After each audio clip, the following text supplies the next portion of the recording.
kumbinsido ang ilang mambabatas na may sapat na suporta para sa panibagong impeachment complaint laban kay Vice President Sara Duterte.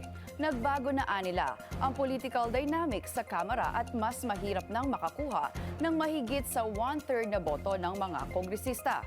Narito ang political update ni Mavic Trinidad ng Abante. Sakaling may magtangkang maghain muli ng impeachment complaint laban kay VP Sara Duterte, duda si Kamanggagawa Party List Representative Elly San Fernando na makakapangalap pa ito ng mahigit sa 1/3 votes mula sa mga kongresista.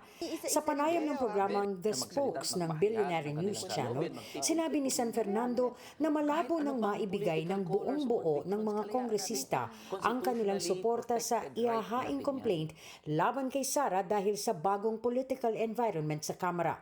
Posibleng hindi na raw kasing init nung nakaraang taon ang magiging pagtanggap ng mga kongresista na bumoto at pumirma sa nakaraang impeachment complaint laban kay VP.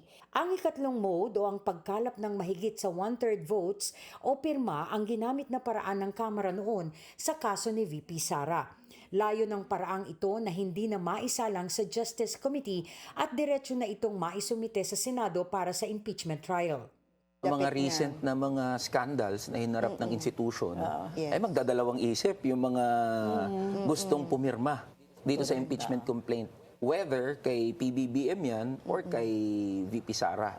So tingin ko hindi na to basta-basta na madadaan na, okay, sige, pirma tayo. Kasi may mga iniisip na yung mga yan na political motive nila for the 2028 election. Pumapabor naman si House Assistant Majority Leader Zia Alonto Adyong sa pahayag na ito ni San Fernando. Sabi niya, posibleng araw na mag-iba na ang mood ng mga kongresista sa Kamara sa pagbubukas ng sesyon dahil nasa kalagitnaan na ng paghahanda para sa eleksyon 2 taon mula ngayon.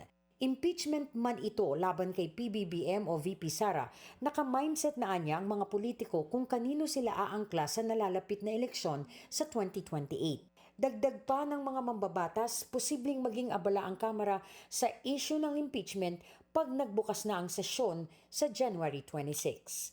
Para sa Billionaire News Channel, Mavic Trinidad, Abante.